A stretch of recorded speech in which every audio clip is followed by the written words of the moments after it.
Tahukah teman-teman bahwa pikiran alam bawah sadar ini memegang peranan yang sangat penting, sangat besar di dalam kehidupan Anda dibandingkan pikiran sadar Anda.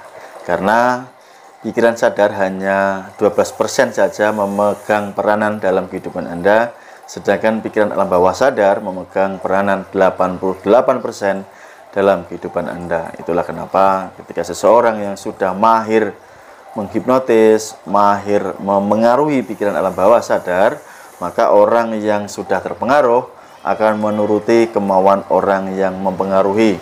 Nah, kali ini saya akan membagikan kepada Anda dua cara bagaimana nanti Anda bisa memunculkan atau menggunakan emosi atau perasaan seseorang ini muncul dalam hitungan detik, dan Anda bisa memanfaatkan tersebut agar emosi atau perasaan tersebut dalam pengaruh Anda. Nah, ini tentunya buat Anda yang sudah belajar ilmu hipnotis, ini ilmu yang sangat daging ya, ilmu yang dahsyat.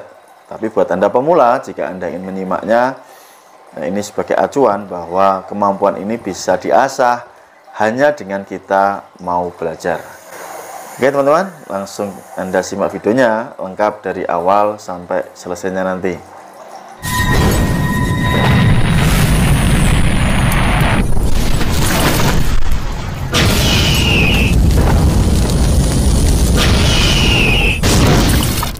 Pertama-tama sebelum saya membuatkan videonya, saya ingin memberikan informasi kepada Anda. Buat Anda yang ingin tergabung di kelas privat Mahir Hipnotis, silahkan, ada diskon khusus buat Anda sampai besok tanggal 17 Agustus. Jadi satu hari lagi ya teman-teman, Anda akan mendapatkan potongan ketika Anda belajar, potongan biaya maksudnya. Dan buat Anda yang sudah tergabung, saya ucapkan banyak terima kasih. Ataupun buat teman-teman yang sudah membeli e-book kitab Mahir Hipnotisnya. Oke teman-teman, kita akan membahas tadi tentang bagaimana caranya kita ini bisa mempengaruhi orang lain dengan sangat mudah. Apakah nanti orang tersebut kita munculkan kondisi state atau kondisi wilayah perasaannya ini dapat kita atur-atur, gampangnya seperti itu. Nah, apakah nanti dibuat sedih, dibuat kecewa, dibuat sebaliknya menjadi nyaman atau bahagia sesuai dengan kepentingan Anda tentunya. Disclaimer dulu, tetapi setelah saya mengajarkan ini, tolong nanti digunakan dengan bijak ilmunya supaya Anda ketika mempraktikkan ini dengan penuh rasa tanggung jawab dan penuh rasa etika. Ada dua cara untuk memunculkan kondisi state secara instan atau kondisi seperti apa yang Anda harapkan. Yang pertama adalah Anda memunculkan memorinya. Nah, ini sering dilakukan oleh para penghipnotis ya, dengan memunculkan memori-memori yang sudah ada di dalam pikiran alam bawah sadarnya. Inilah nanti akan tertrigger ya, akan terpicu kembali dan state yang kita inginkan akan keluar. Apakah itu berupa rasa bahagia, rasa nyaman, rasa senang, ataupun sebaliknya yang kita munculkan rasa sedih, rasa kecewa, dan lain sebagainya. Nah, buat Anda, saya akan berikan contoh cara memunculkan state dengan menggunakan memori. Semisal Anda sedang berhadapan dengan seorang teman, seorang kawan, atau siapapun yang saat ini ketika Anda berhadapan itu kondisinya lagi sedih, lagi kecewa, lagi marah, lagi tidak baik-baik saja. Nah, Anda bisa dalam hitungan detik ini mengubah perasaannya sesuai dengan keinginan Anda. Contohnya, Anda bisa menggali memori yang sudah ada sebelumnya. Kamu ingat nggak sih, kapan kamu pernah merasa nyaman, merasa bahagia?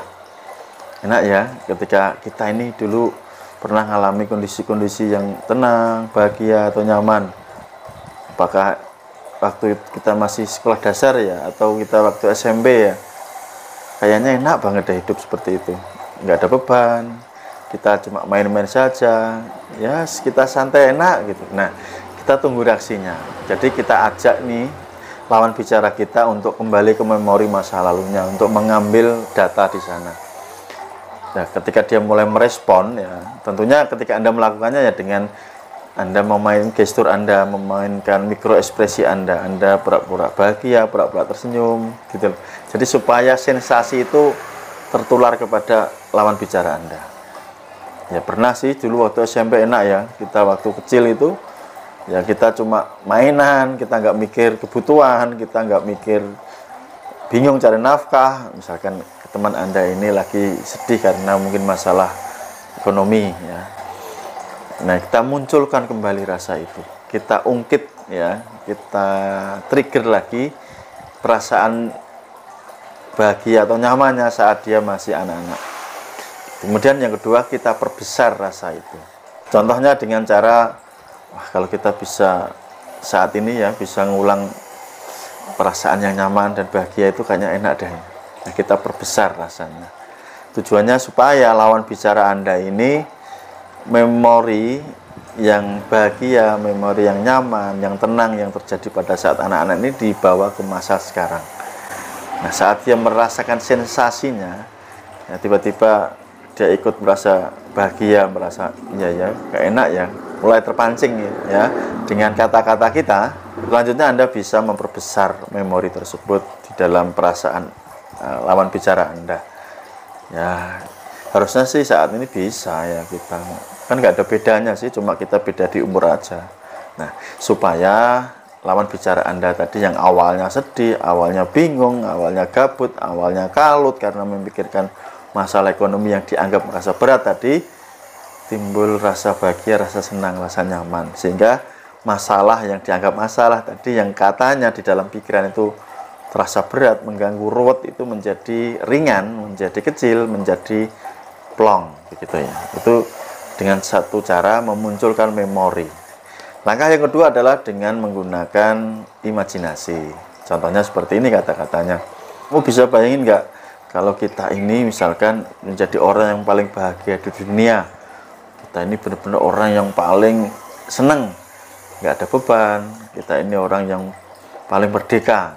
Nah, seperti tadi, bedanya kalau tadi memunculkan memori yang sudah ada, yang terjadi sebelumnya. Kalau ini kita mengajak untuk mengimajinasikan, artinya kejadian ini belum ada, tetapi kita seolah-olah membayangkan. Seperti misalkan gini, wah, kalau ada uang tiba-tiba jatuh dari helikopter 100 juta depan kita nih, kira-kira buat apa sih? Mau beli apa ya enaknya kan gitu. Contoh-contoh membayangkan, mengimajinasikan sesuatu yang sebenarnya belum ada, seolah-olah sudah ada gitu teman-teman. Nah, kedua hal ini bisa digunakan untuk hal yang positif atau negatif.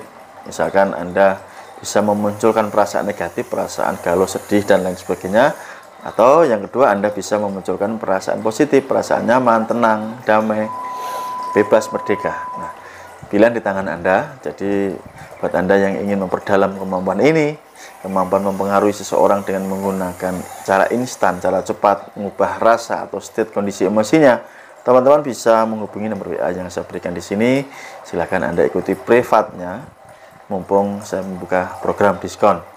Sampai jumpa di berikutnya. Salam hormat dari saya Mas Nuk. See you next time. Bye bye.